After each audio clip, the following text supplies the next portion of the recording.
Mshukuru Mwenyezi Mungu kwa kutujalia kupata ushindi huu wa magoli 4 kwa bila.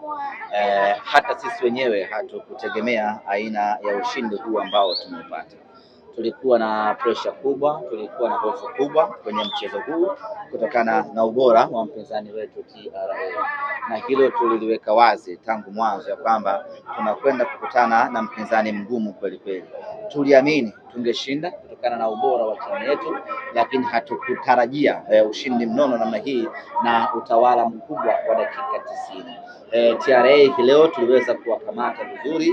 Bila shaka mwalimu Steven Becker amefanya homework yake vizuri, amewastadi TRA kwenye mechi zote mbili ambazo tumecheza nao, na uzuri ni kwamba tumecheza nao mechi 3 kwenye kipindi cha muda mfupi. Kwa ni rahisi mwalimu kukaa na kufanya homework yake vizuri na kuangalia ubora wao na udhaifu wao.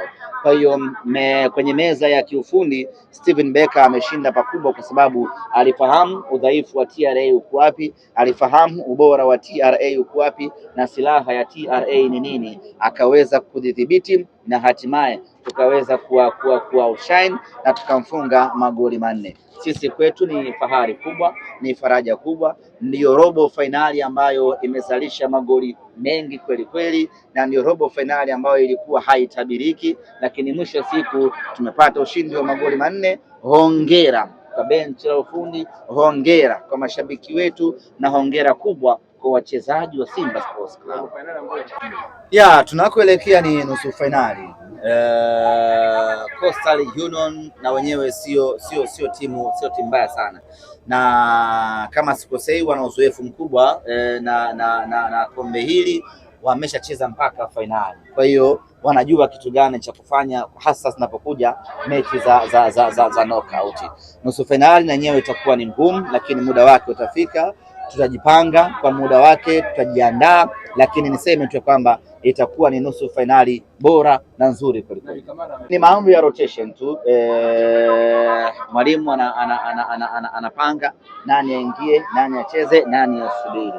Kwa hiyo baada ya muda mrefu Nabi Kamara ameweza kumshawishi mwalimu mazoezini, na leo hii kampa nafasi, amefanya kazi yake ipasavyo. Ni jambo la kutia faraja kuona kwamba kikosi kinazidi kutanuka, watu wanazidi kuaminiwa, na uzuri wa hivi sasa Simba Sports Club, kila mchezaji ambaye anapata nafasi anaonesha uwezo mkubwa, anaonesha ubora wa hali ya juu.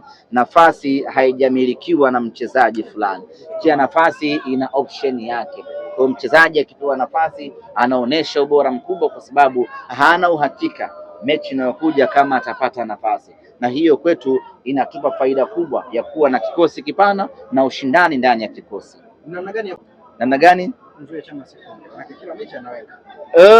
Hakuna namna, labda akose mwenyewe tu kwa kudra za Mwenyezi Mungu, lakini hakuna mchezaji yoyote ambaye anaweza kumzuia Chama asitimize majukumu yake uwanjani. Ana uwezo mkubwa, ana utulivu wa hali ya juu, ana akili ya mpira wa miguu, ana uwezo wa kufunga, ana uwezo wa kupasia. Ndio mchezaji ambaye anaibeba timu kwa 100% kubwa kweli kweli, akishirikiana na wenzie. Na katika mechi ya leo amefanya kazi yake, kamaliza. Mwalimu kampumzisha kwa ajili ya kujiandaa na mechi ya Coastal Union, akampa nafasi mtu mwingine, na aloingia vile vile ameingia, ameonyesha moto wake. Ni dhahiri shahiri ya kwamba hivi sasa Simba Sports Club hatuvizii lineup kuangalia huyu leo hayupo, unaanza kupata mashaka.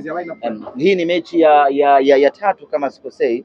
Shomari Kapombe hayupo, lakini wala hakuna wasiwasi. Anayepewa nafasi yake anafanya kazi nzuri na anakuwa mpaka mchezaji bora wa mechi ngumu kama hii. Yote kwa yote, Simba tunazidi kuchanja mbuga, na sasa tunaelekea kwenye nusu finali, na malengo yetu, yani break yetu ya mwisho ni ubingwa wa kombe la CRDB.